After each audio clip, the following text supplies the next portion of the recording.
जय श्री कृष्ण महाराज जी। जय श्री कृष्ण। महाराज जी, सुखमय जीवन जीने का क्या उपाय है? सुखमय जीवन जीने का एक उपाय है, स्वभाव सरल रखो और सबके साथ व्यवहार अच्छा रखो, यही सुखमय जीवन का। जी महाराज जी। किस चीज के खो जाने पर दुख नहीं होता महाराज जी?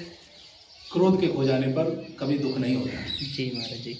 धर्म से बढ़कर संसार में क्या है? धर्म से बढ़ के संसार में, धर्म तो सबसे बढ़कर है, लेकिन फिर भी दया धर्म से बढ़कर के बताई गई है। जी महाराज जी। क्या चीज दूसरों को नहीं देनी चाहिए? तकलीफ, धोखा, ये दो चीज कभी किसी को नहीं देनी चाहिए। जी महाराज जी। ऐसी कौन सी चीज है जो मनुष्य से सब कुछ करवा लेती है? मजबूरी, मजबूरी मनुष्य से कुछ भी करा सकती है। जी महाराज जी। और दुनिया में अपराजित चीज कौन सी है जिसका कभी पराजय ना हो? सत्य, सत्य कभी परास्त नहीं हो सकता। जी सत्य परेशान तो हो सकता है, लेकिन सत्य कभी पराजित ना हुआ ना कभी होगा। जी महाराज जी। और दुनिया की अपवर्तन जिसका कभी परिवर्तन ना होगा, कौन सी चीज है? मृत्यु, मृत्यु कभी बदली नहीं जा सकती है। जी महाराज। जो मृत्यु निश्चित है और अनिश्चित भी। निश्चित इसलिए जो आया है उसे जाना है, और अनिश्चित इसलिए कि उसे कब कहाँ कैसे जाना पड़ जाए इसके बारे में कोई जानता नहीं। जी महाराज। और दुनिया का स्वर्णिक स्वप्न क्या है?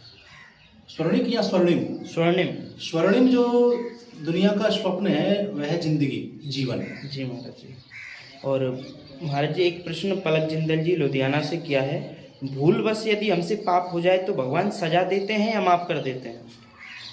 अगर जब तक परमात्मा से क्षमा मांग ले जी तो परमात्मा उसे क्षमा कर देते हैं, बशर्ते यह है कि उस गलती को वह दोबारा ना दोहराए। दूसरी बात, माँ और भगवान में कोई अंतर नहीं है।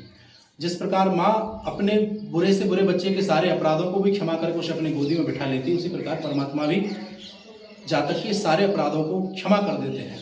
जी महाराज जी। और महाराज जी, दूसरा प्रश्न आया है, नास्तिक परिवार के बीच कैसे भजन किया जाए? रागिनी शर्मा जी ने प्रश्न पूछा है। नास्तिक परिवार के बीच में रह करके भजन करना बहुत सरल है।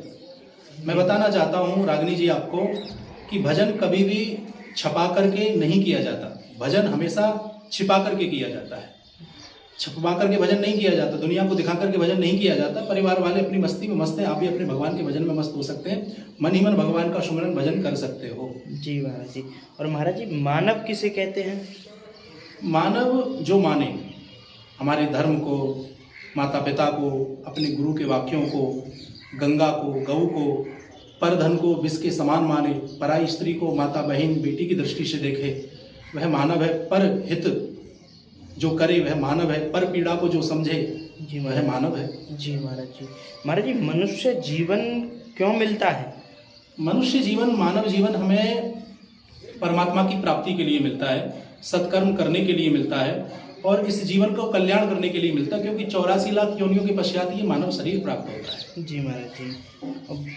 आप कहते हो कि हमारे अंदर भगवान होते हैं, पर वो दिखते क्यों नहीं है? बेटा, भगवान दिखने वाली चीज नहीं है, भगवान अनुभव करने वाली चीज है। अब आपको तो हवा भी नहीं दिख रही होगी, जब आप दूध पीते होंगे तो उस दूध में चीनी दिखती है क्या? लेकिन चीनी मिठास का आप अनुभव करते हो। तो परमात्मा उसी प्रकार अनुभव करने वाली वस्तु है। परमात्मा कभी दिखाई नहीं देते, परमात्मा अनुभव हमें होता है। अब मैं अपने दर्शकों से कहना चाहूंगा, जैसे कि आत्मा है, जी महाराज। आत्मा के बिना कुछ भी नहीं है शरीर के अंदर, लेकिन यह कोई नहीं कह सकता कि आत्मा नहीं है। आत्मा परमात्मा का अंशी है, जी महाराज। परमात्मा का अंश है। तो कहने का अभिप्राय है धर्म प्रेमियों कि परमात्मा है, लेकिन परमात्मा अनुभव करने का विषय है। जी महाराज जी। और महाराज जी, समस्त ग्रंथ हमें क्या सीख देते हैं? समस्त ग्रंथ हमें दूसरों का परहित करना, सत्कर्म करना, सदाचार करना और अच्छे ढंग से इस जीवन को जीना और भगवत प्राप्ति करना, शरणागत होना, ये हमें सदग्रंथ शिक्षा देते हैं। जी महाराज जी। महाराज जी, समस्त साधनों का फल क्या है?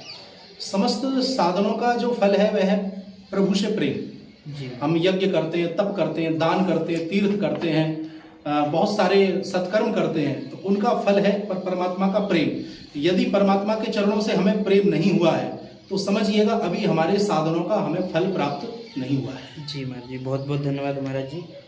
जय श्री कृष्ण। जय श्री कृष्ण।